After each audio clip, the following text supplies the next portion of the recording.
Welcome to Demystify Magic with Molly and Madison. I'm Molly, a former skeptic turned full-time energy healer and teacher. And I'm Madison, a born and raised witch running my family's crystal shop. And we're here to explore all things woo through the lens of both science and spirituality so that you can find the moments of magic in your everyday life and create an intentional spiritual practice. So if that's what you're into, find a cozy spot, take a deep breath, and let's demystify some magic. Howdy doody, friends. Howdy doody, everybody. We have a special guest on the show today, which we have been, teasing for so long. Every time we ask, what do you want to hear? You're always like, can you bring Molly's astrologer on? And so we have brought my astrologer on. We have with us Chelsee Joel, who is the herbalist and astrologer of Conscious Seed, who I know and love, one of my top 10 favorite people I've ever met on the internet.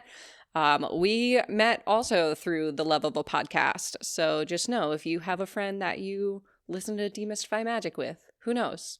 A couple years from now, you could be sitting talking to them about astrology on your own podcast. So Chelsee, welcome. Hi, thank you for having me. I'm so excited to be here. So excited to have you. So we always kick off the show by sharing our magic moment of the week. And this is like a little moment of gratitude or just your practice kind of like coming into your daily life. Do you want to kick us off by sharing your magic moment of the week? Oh my gosh. Well, I'm visiting my family back in my hometown, and I am surrounded by nature.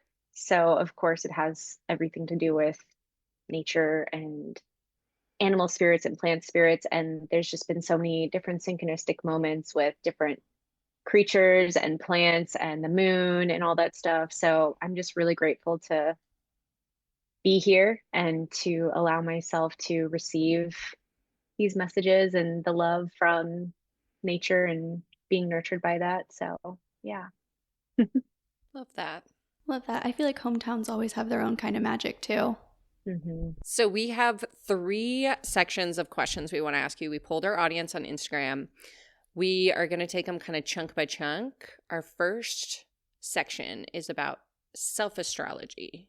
Madison, you want to kick us off? Yeah, so starting at the bare bones, bare basics, what would you say is the best place for beginners to look up their own birth chart?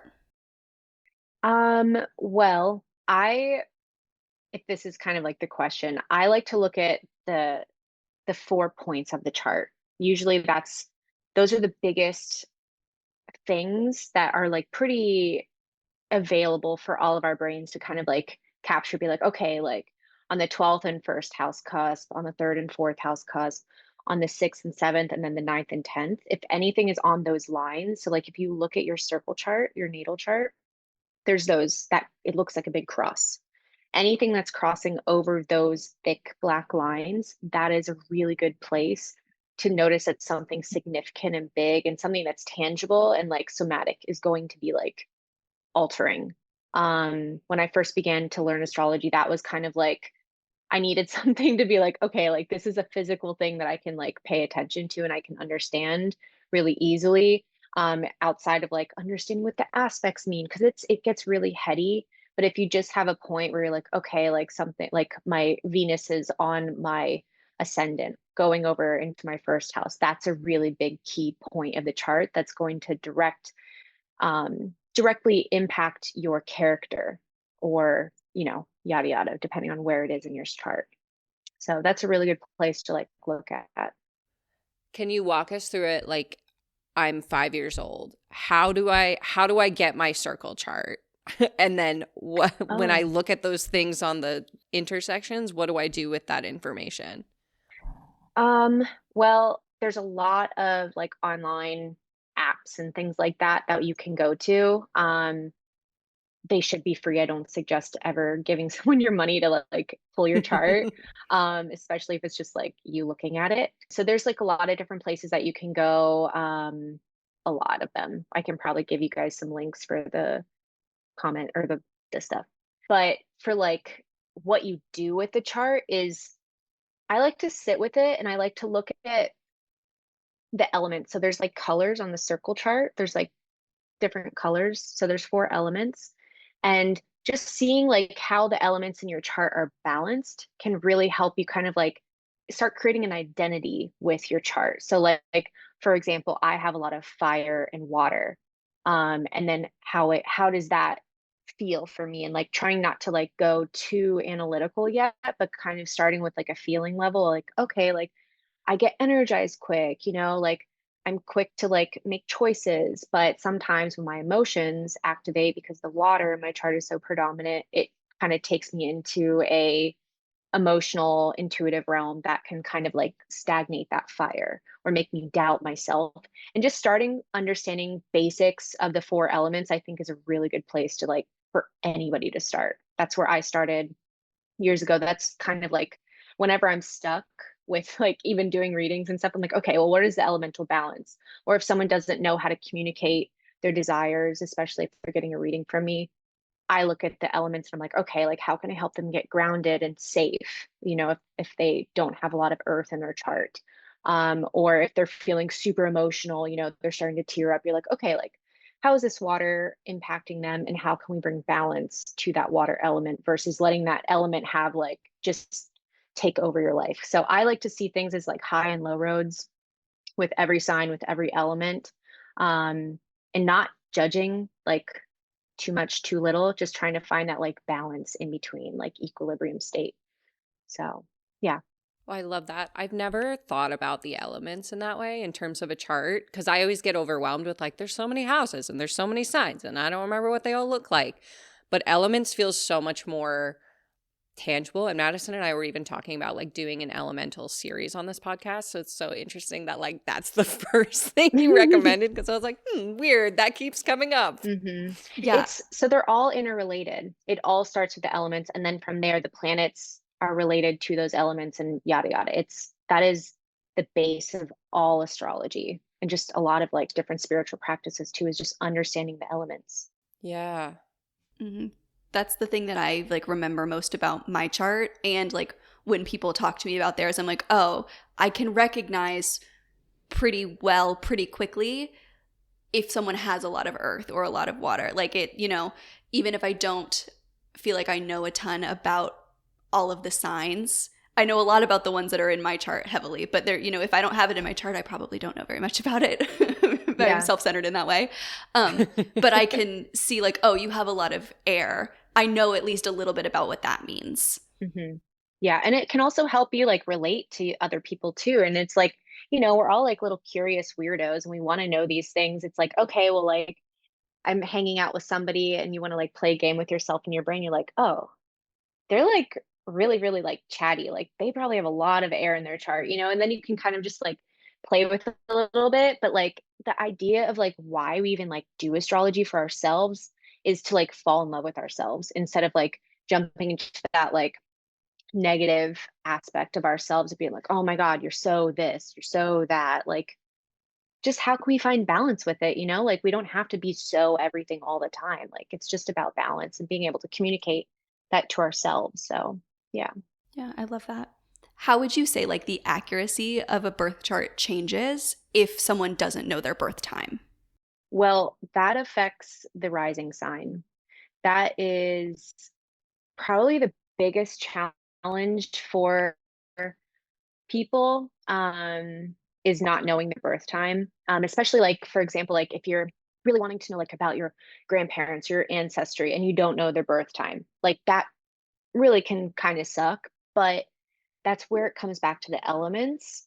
So if someone doesn't know their birth time, then you can just kind of like think about it for yourself, or as an astrologer, like sitting and talking to somebody for a little bit, you can start developing and being like, oh, okay, like the things that they talk about, the things that they get excited about, the things that they're instantly sharing about, the things that they trust and know about themselves, those little pieces of that character that start building and compounding, you can start kind of getting a feel of like, oh, that's more earth, or oh, that's really a lot of air. And then you can start with being like, okay, well, we think you resonate more with like an air rising, you know? Mm. And then we can get a little bit more specific within the air signs. And then I feel like within one or two readings, we can get really, really good picture of what that person's rising sign is. And then, just do whole house. through that instead of being like, okay, like Placidus and stuff like that. So there's ways to do it. A lot of people do that. I've done it a couple of times. It's been really, really affirming for people who don't know their birth time, or if they're adopted or something like that. I've worked with a couple of people that don't even know when their real birthday is. And just sitting and having dialogue with them is really, it's therapeutic. Astrology has a lot of therapeutic qualities to it. And so, just listening to someone, you can kind of start picking up the pieces and being like, okay, like this seems to vibe with what their rising sign might be. So it's definitely possible. Definitely. That is so fucking cool. That is so cool. Yeah. The idea of working with people who aren't even positive what day they were born. Like the idea that someone who might have thought that like, oh, I can't even, like that's something that is not accessible to me. The idea that it really is. And I love the idea of seeing astrology as a conversation and not like a prescription. I think that's how a lot of people can kind of see it, of like, oh, you're telling me that I'm this way. And so that kind of back and forth is so, so interesting. Yeah. I was just thinking about one of the things that always bums me out of having rescue dogs. The only thing that bums me out is I don't know their birthdays. And I'm like, wait, you're saying there's potential? I've been thinking about Hercules. I'm like, I wonder. I'm like, let's see, because my dog's rescue too, and I'm just like, she is on the cusp of Gemini and Cancer, and she has both of those aspects, but it makes a lot of sense, and then it helps me like be a better dog mom to her. I'm like, okay, she actually does need to get her energy out, and then she actually does need to be cozy, and she needs to be safe, and how can I help her find that balance within that chaos, because it's kind of chaotic sometimes, especially if you are a cusper. Do you think I should just look up the time that I adopted them? That would be cool. Yeah, that's how a lot of the times when I pull like business chart, right? charts. Yeah, that's similar. Well, dogs, business, two different things, but very famously so similar. Like, how do we know? But like, how do we know? I don't know. But like, it's a really beautiful way to like find that answer. So yeah. Okay. You just blew my mind. Okay. Note to self: book reading with Chelsee for dogs. For my dog. I know. I'm like, I'm gonna need you to add that as a service to your website. Pet readings. I know I said that I wanted to book with you to talk about me, but I have 3 cats and I need some answers. Oh. I love it. Wow. I love it so much. I need some answers. Okay. God. I know. I literally just hired an animal communicator for Hercules because he's like one issue after another. And I'm like, I just need to figure out his birth chart. Yeah. No, I think post that experience with the reader for your doggy, I think that would be really, really, I'd like to have fun with it. I've never done it before. Like, so well, it could be my test dummy. All right. I'm down. I love it. Chelsee, can you share with us your sun, moon, and rising? And for those of us who know our sun, moon, and rising, but don't know what that means, can you help us break down when we know our sun, moon, and rising? What does that mean? What does it mean? So the sun and rising sometimes get confused. So I'll start with that. So the sun is an actual planet. The sun in our charts, like when you're like, oh, I'm a X, Y, and Z. So for example, I'm a Leo rising. Or no, oh my gosh, I'm a Leo sun. A Leo rising. Thank God. Just kidding. So a sun, your Leo sun, well, my Leo sun symbolizes for me, that is how on the inside, it's like my characteristics. It's the characteristics that I share with myself. It's how I see myself a lot of the time. Whereas a rising sign, so I'm a Virgo rising, that's how I show myself to the world. That's how people see me. So a lot of the time, the sun and the rising sign can get confused in like friendship groups, and things like in relationships, especially within like business stuff, because it's not like the rising or like your ascendant, same exact thing. It's not like it's a mask, but it's kind of like how we present ourselves. So like, does that make sense? The rising is how we present ourselves, whereas like the sun is how we our characteristics like on the inside that we like eventually when we feel safe, we can share with people. That's kind of how I like to see the differences. Yeah. So like an acquaintance versus like a deep Someone friendship. who knows you. Yeah. Yeah. Yeah. Yeah. Oh, that's so interesting. Yeah. Because that sun also goes into a lot of other things. The moon sign is all about your emotional state. In certain types of astrology, it also symbolizes your early upbringing. So if someone has a lot of trauma, we look at the moon sign to kind of see how it manifests. So we look at like the house and stuff like that it rolls, and to see if there's any other planets like really connected to it that are like affecting it. But the moon sign is really, really special because it's how we are to ourselves and how like on an emotional level. It's how we nurture ourselves. It's how we like parent ourselves. If you're trying to do some reparenting work, which is something that I focus a lot on within my own life and also within like readings and stuff that I give, is how do we reparent ourselves on an emotional level, which is really hard, especially if we don't have like really good examples of it. The moon sign can also like connect with like that early upbringing, so like our maternal connection, or disconnection, things like that. So yeah, that's like the top three.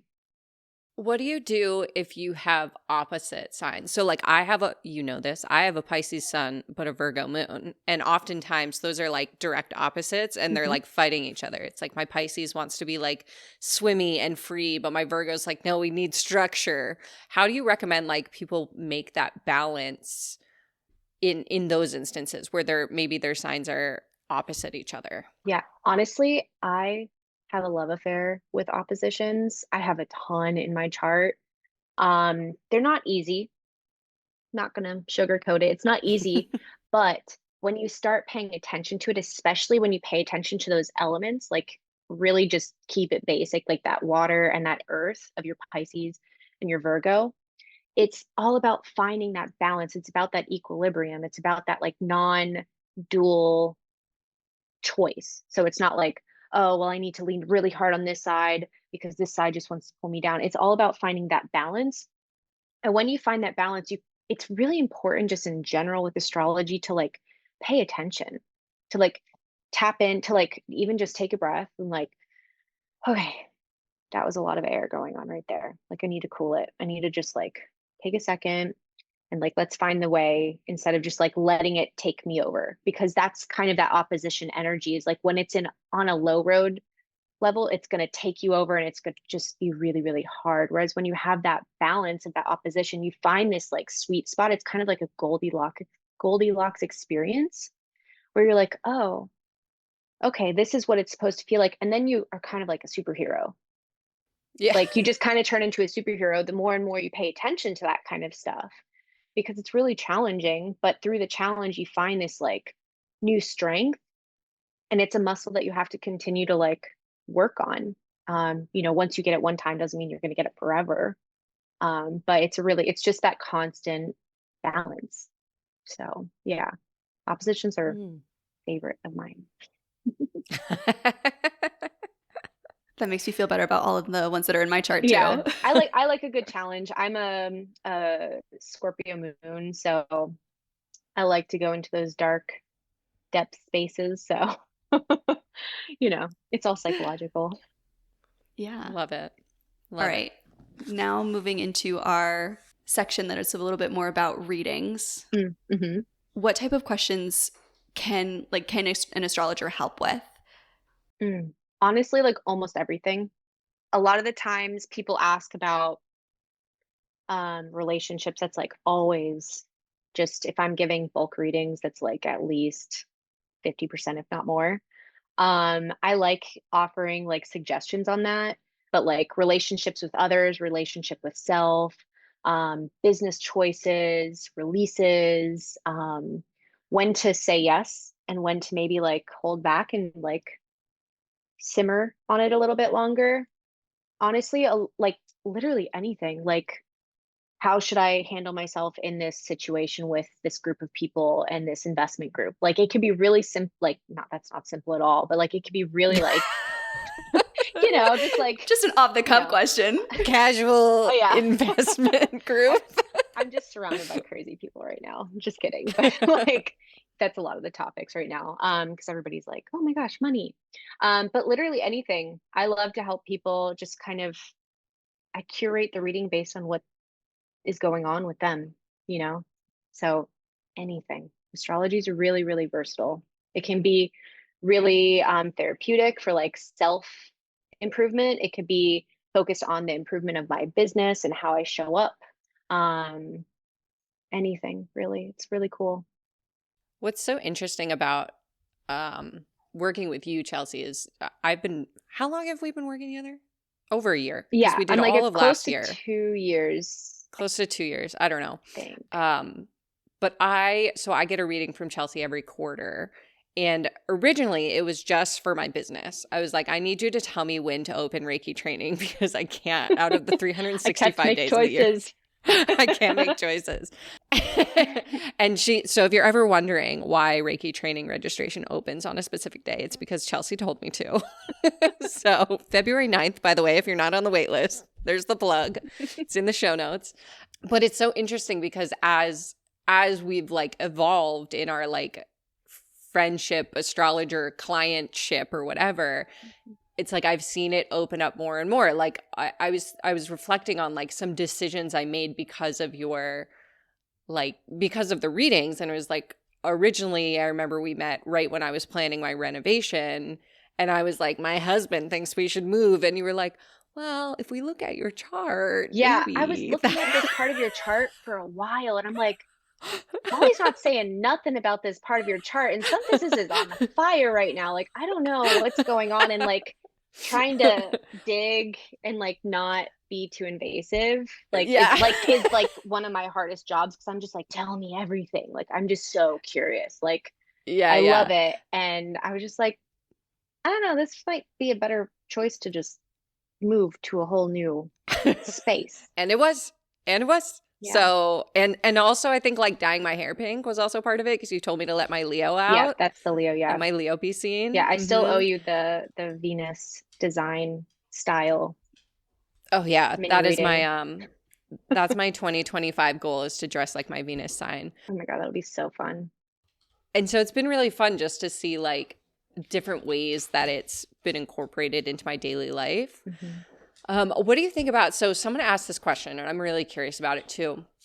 They got a reading from two different astrologers and they were two vastly different readings. Why would that happen?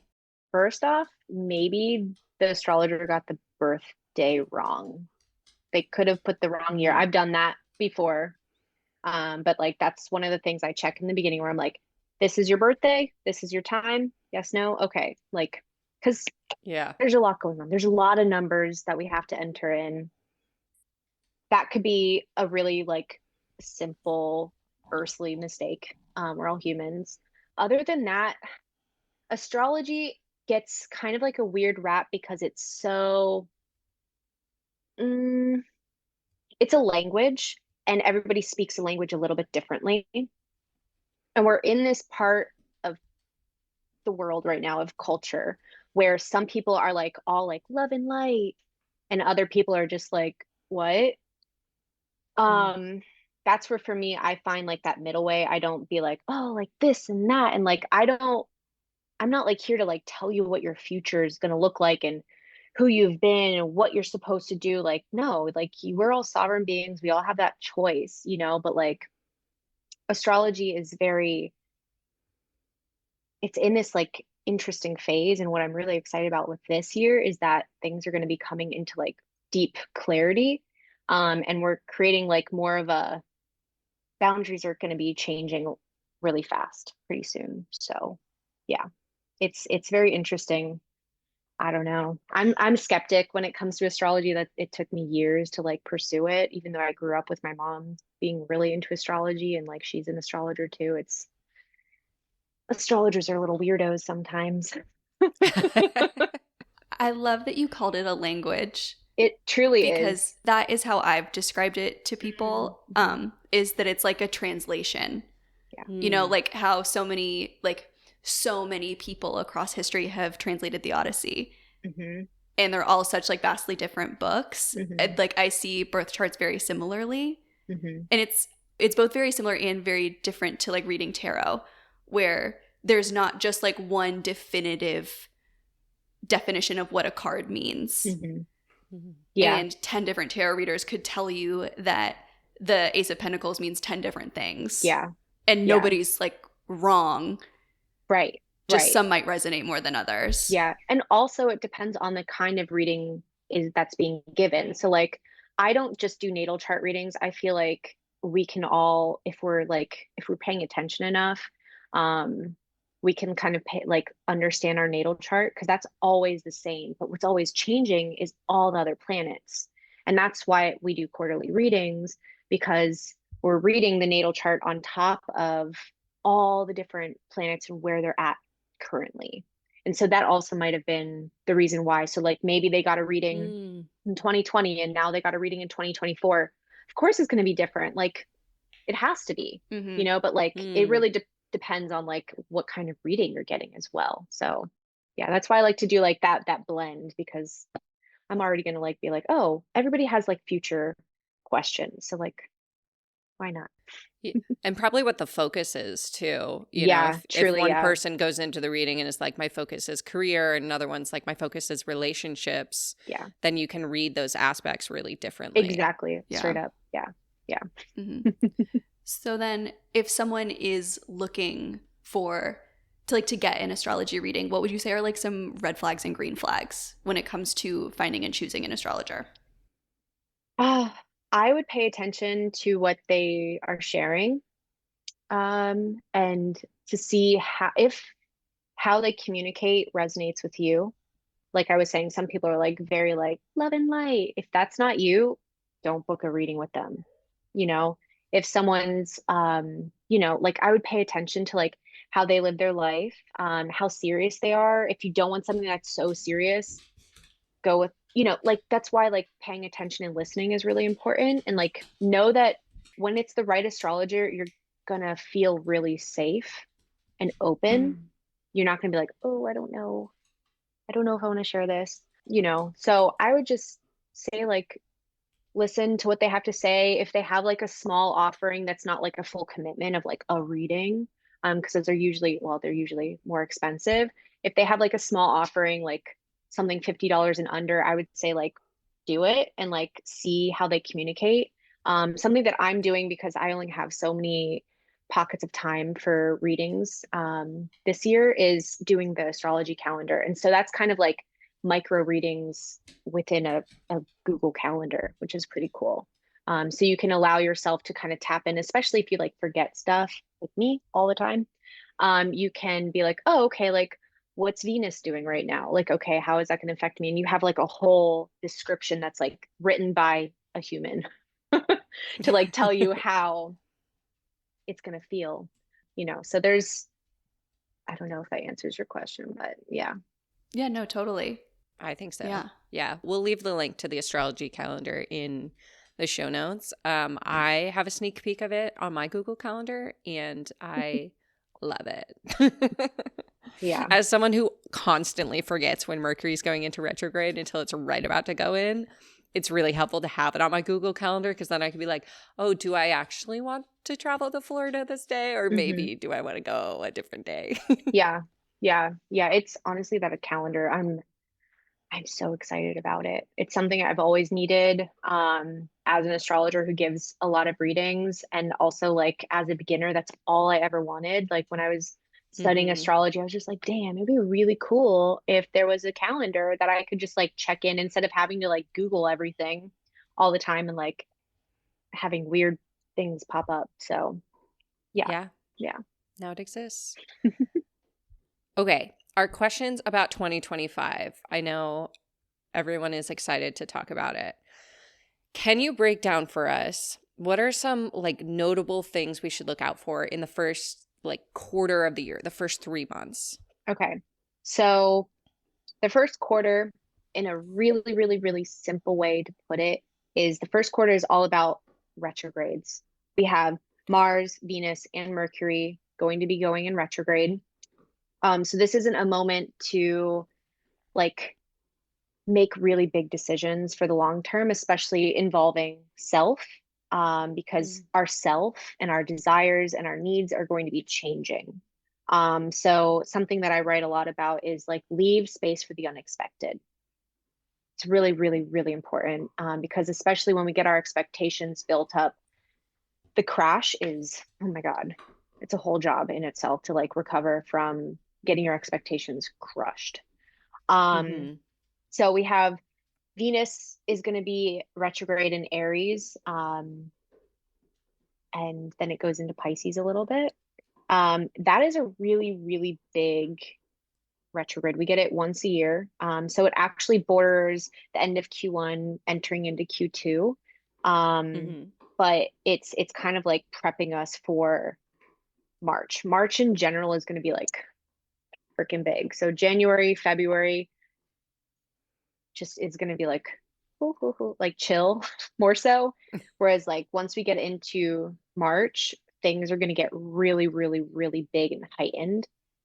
So it starts with that retrograde, and then it's some really big things are coming with the outer planets. But it's really important because with Venus retrograde, especially this one, it's all about change of heart and changing of our priorities based around our values and our value systems. It's a really, really great moment to, well, moments in time where we're going to be able to make up our mind finally.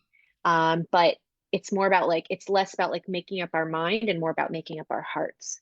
So it's allowing our Mm. hearts to know what we need versus our minds telling us what we need, you know.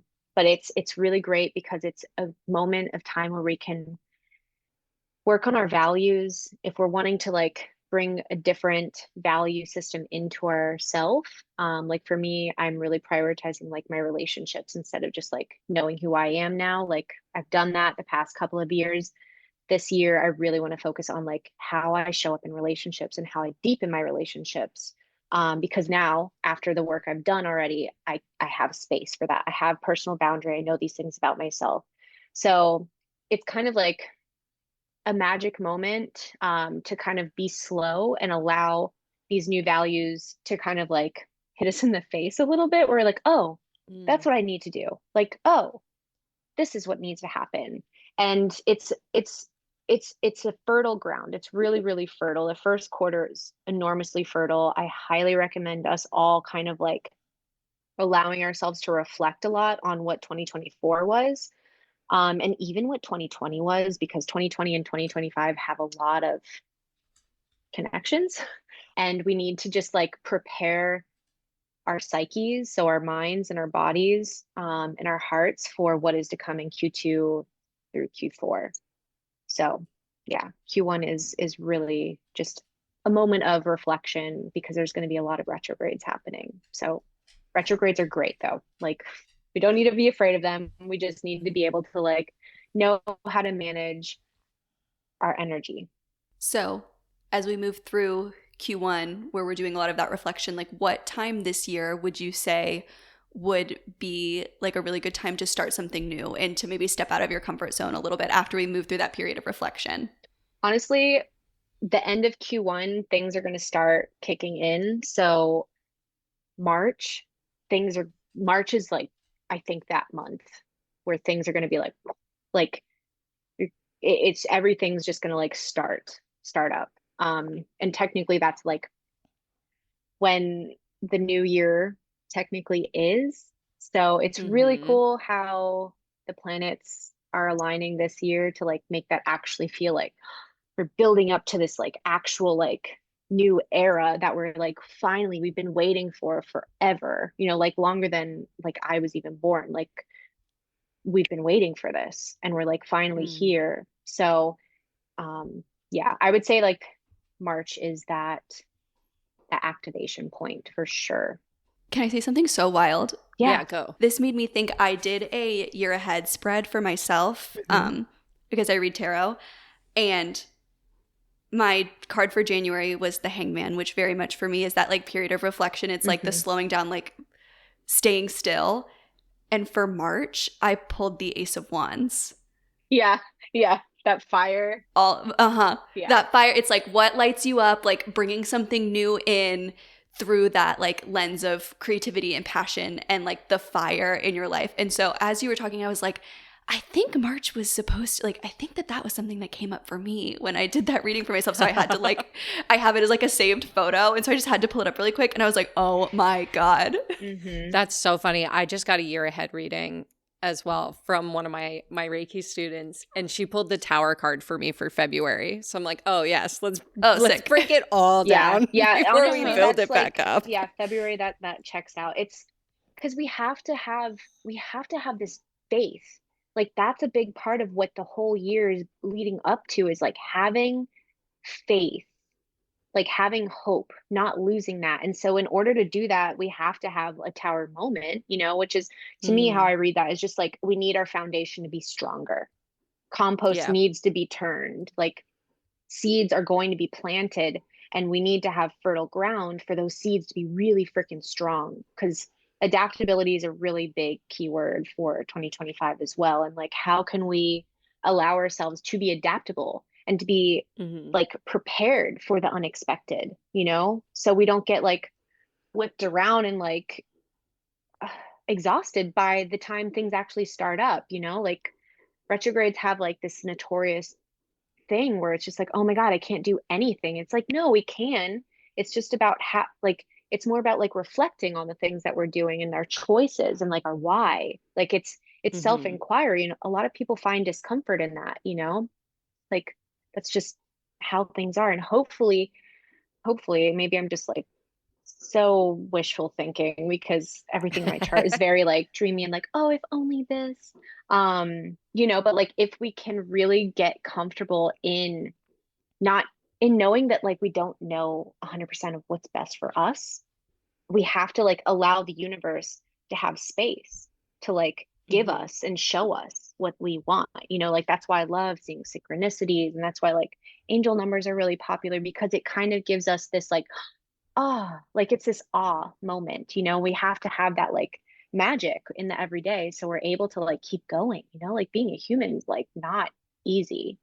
Like Yeah. it's not easy. We're here to like do some really cool work, and it's a privilege to Yeah. be here. So how can we love it as much as possible? Yes. I love that. Speaking specifically about big things happening in 2025, I'm going to read this exactly as it was written, the question. It's specifically in all caps. It says, "What's happening with Pluto?"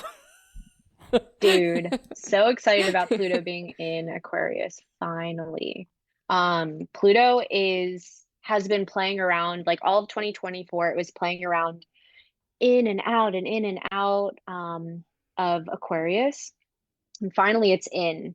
And what's really cool is that it's not just Pluto. Pluto is like a 20-year cycle.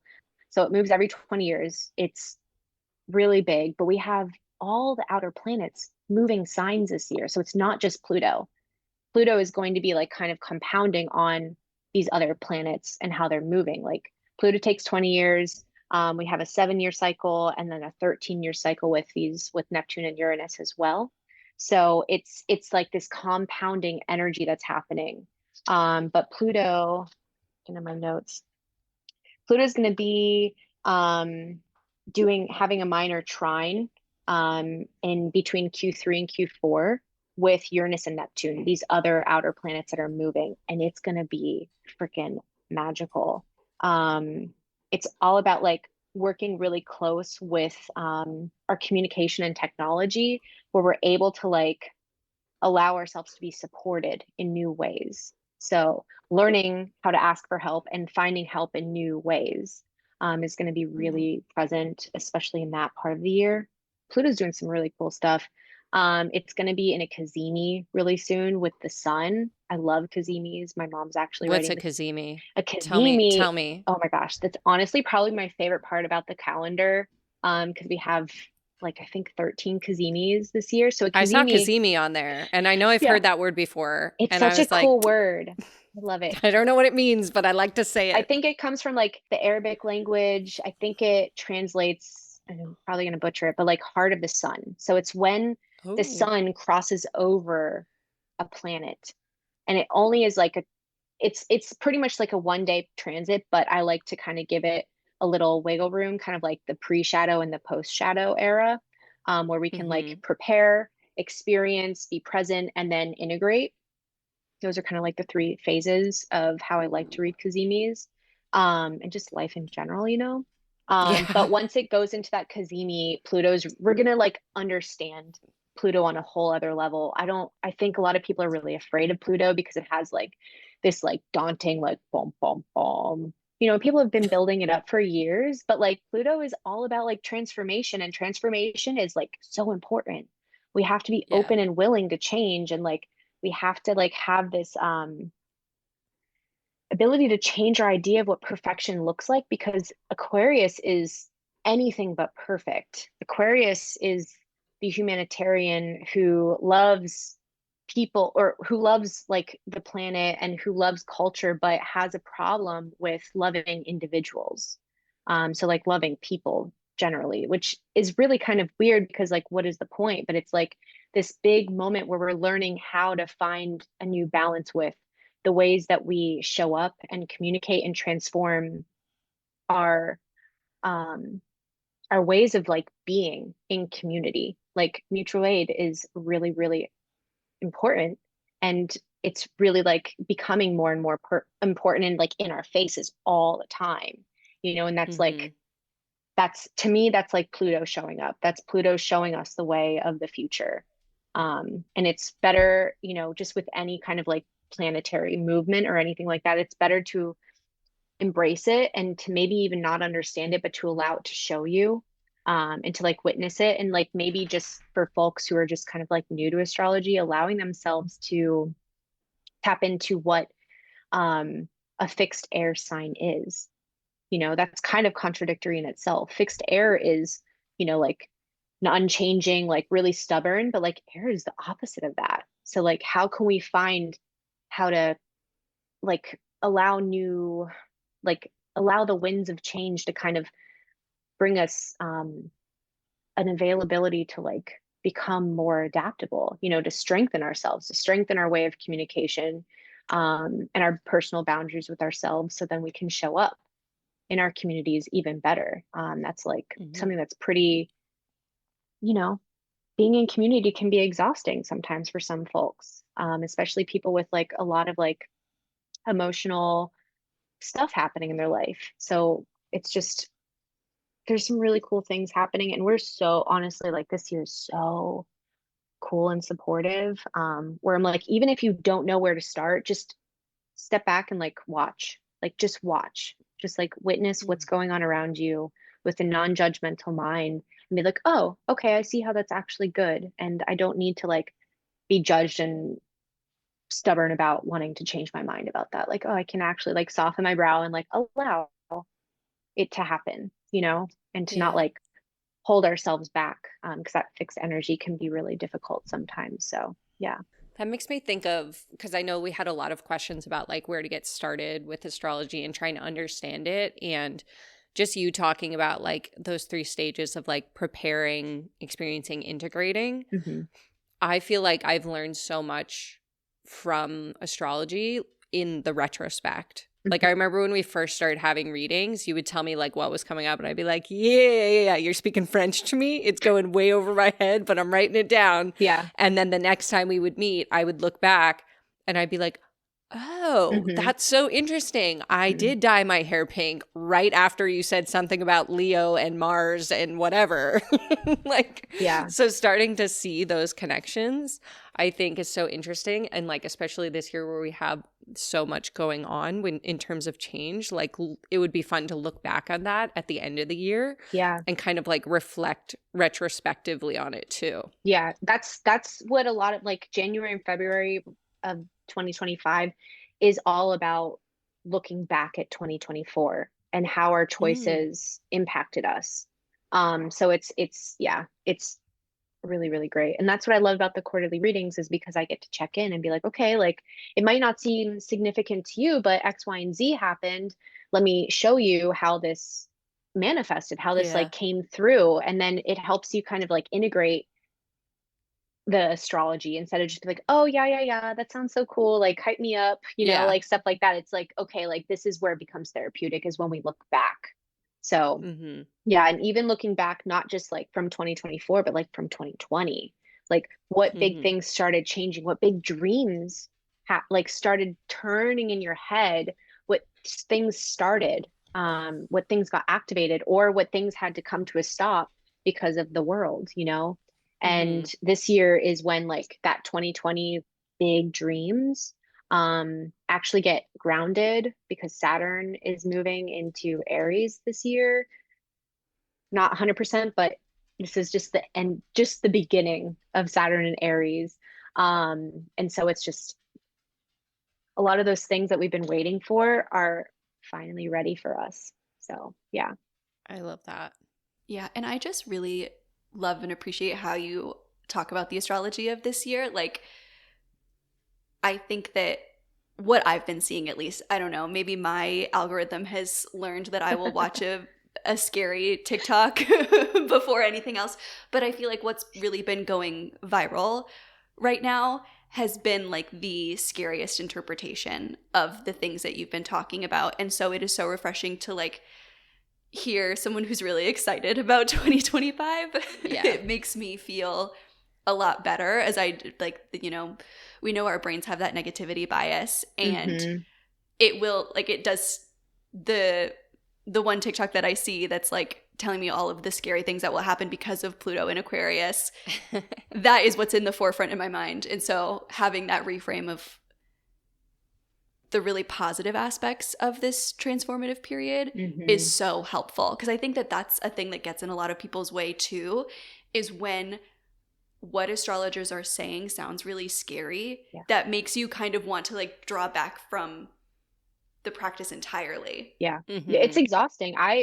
I've been studying astrology and working with astrology for years, and like I take breaks from it because I have to unfollow a lot of the people that talk astrology because I get so anxious, like I grew up as a very anxious child. Like I love feeding that part of me because that feels safe. It feels familiar. It's like Mm-hmm. really messed up how our brains are just like so attuned to that stress, and like to be like, oh, well, what's the next one say? Like, oh my God, what's the next one? It's like a thriller and it's sick. It's Mm-hmm. honestly, it's sick.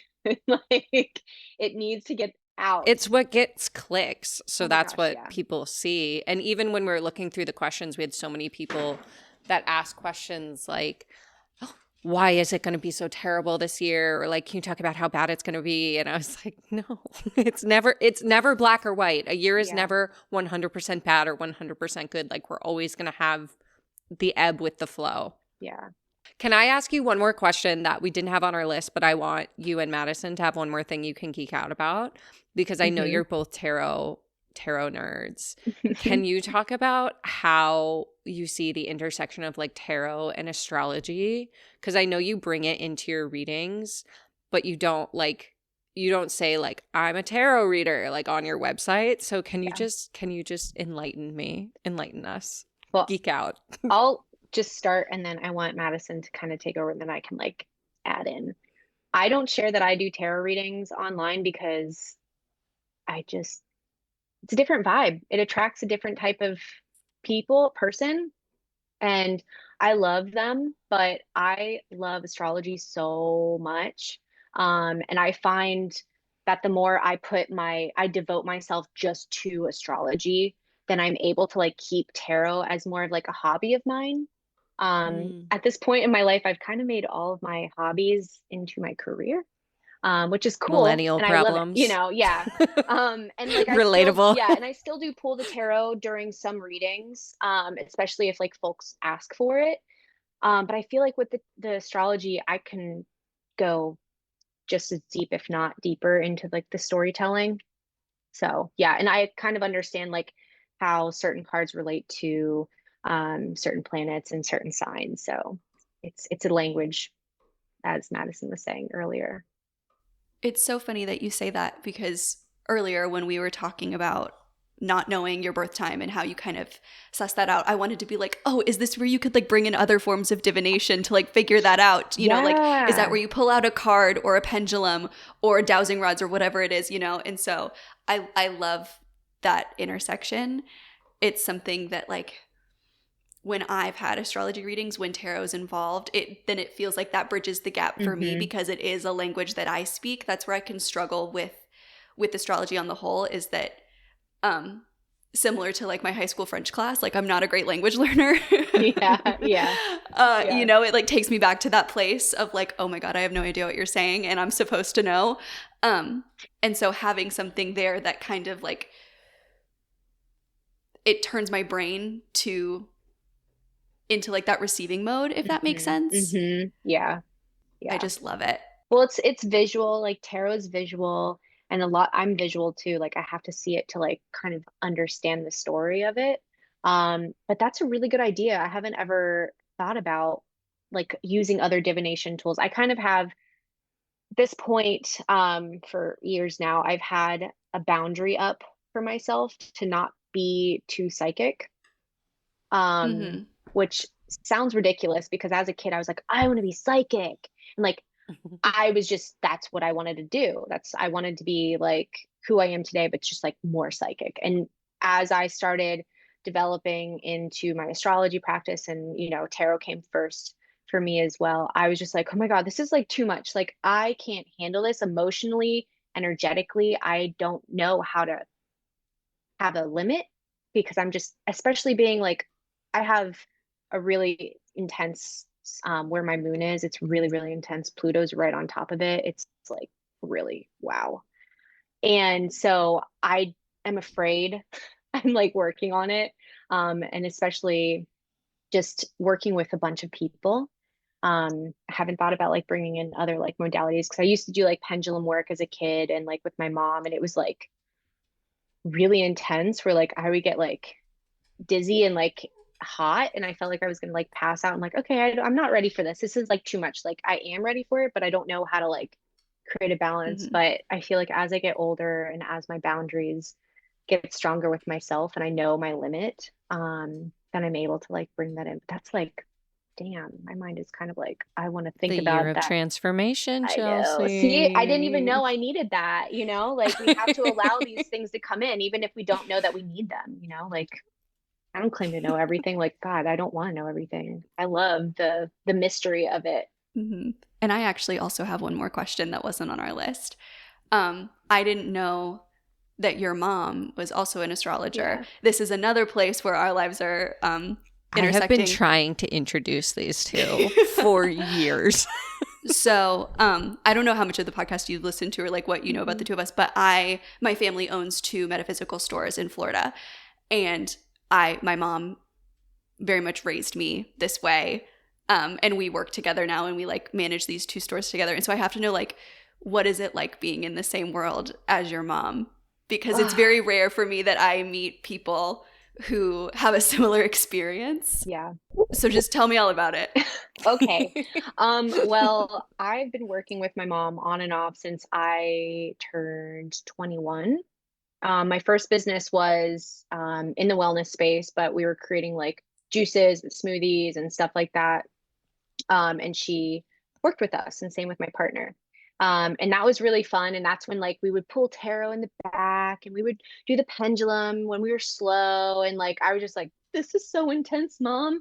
But my first reading that I got was for my 12th birthday. It was really, really cool. It was with her psychic medium friend who's no longer with us. But every time I bring it up to my mom, she's like, yeah, she like, because I was like, I don't really remember what happened. I just know that it was like, it felt like a whole day and the whole table was covered in cards and I was like in love. Um, and that was like kind of like my intro into this whole world was on my 12th birthday. And I feel this like the woman that gave me the reading, she kind of was like a godmother-ish to me, like here with me. But as I said earlier, like I'm not ready for it yet. And I'm okay with that at this point. But like working with my mom, now she actually just started working with me again. as like a part of like the writing for the calendar that we're working on. And it's been so amazing. Like our first business was like really cool, but it was like a totally different vibe. Like we were like working like at a cafe. We had a cafe together. This, on the other hand, is more creative. We have more time to like be flexible with like how we write. And, you know, she's a night owl, so she's writing a lot of this stuff like while she's like at nighttime and stuff. And what's so cool is that my mom and I both share our sun and our moon, Oh, wow. which is crazy. And my dad and I share, so he's my dad, and I share our Virgo placement and our moon as well. So both my parents both have a Scorpio moon. And I feel like that is a really interesting point. And like it's very karmic and things like that. And a lot of us have a lot of similarities with our parents, just as like a side plug. Super interesting. Like when you get a reading from me, sometimes I ask you like what your parents' signs are, especially if I'm like seeing some stuff. But working with my mom this time has been really, really rewarding. I'm honestly really excited to continue to work with her. She's going to be helping me with some blog posts and stuff like that, but like all within the astrology realm, because I am also an herbalist, and that's not her thing, but she's helping me with like making the astrology more of like a big predominant part of like our business. So I would love to like have her be like my I don't know the technical word because it's not sub, but like if I like get booked out, then I can like be like, oh, I'll book it with my mom, you know? Mm-hmm. So, you know, we've had When this you get dream. booked out. Yeah, exactly. When I get booked out. Yeah. You know, and like it's been something, it's so strange, like looking at the astrology of this year because her and I started talking about this back in like 2020, maybe even like before that. So it's really everything is happening on time. And it's kind of like, are you like, am I okay? Like, is this for real happening? Like, it's really cool. And her and I have had that conversation a lot lately. So it's feeling very magical. And just trusting that process, you know, not forcing it, like, because I didn't force it. Like, she had some stuff going on beforehand, and I'm like, okay, maybe this is the time. And so I just text her a couple days ago. I was like, hey, I really would love your help. Like, if you're one to like help me, you know, she's like, oh my God, I would love it. That would be so cool. Like, you truly want me to help you? I'm like, yeah, mom, I love you. Like, you're amazing. And like, Aw. she's really blown me away with like the copy that she's provided for the calendar. Like, really, really, truly inspired by her. So, really grateful. So, love you, mom. Aw, I love that. that is so cool. I just have such a special place in my heart for other mother-daughter teams. It's like Hmm. the best, weirdest, strangest, most wonderful Truly, truly, it's relationship. freaking weird as hell. Like, I manage my mom. I've always managed my mom, and it's like she loves it. I'm like, okay, like, is this okay? Like when I was younger, I was just like, this feels weird. Like I'm gonna get in trouble one day. Like she's gonna just not like me one day. But no, she's like, tell me exactly what to do. I'm like, okay, you're teaching me how to be a manager. Cool. I love that. And now you two have to become best friends. So Yeah, Okay. yeah, yeah.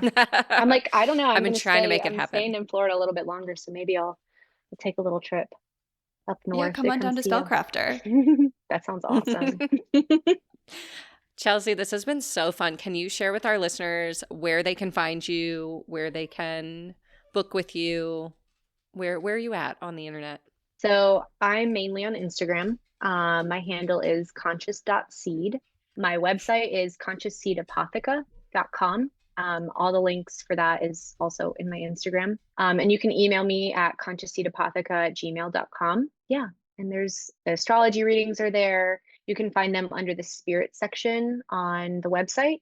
All my herbal remedies are there as well. I focus on the nervous system from a herbalist perspective. So if you're a nervous human with a little wiggly brain that needs to get grounded a little bit more, all of my remedies are here to support.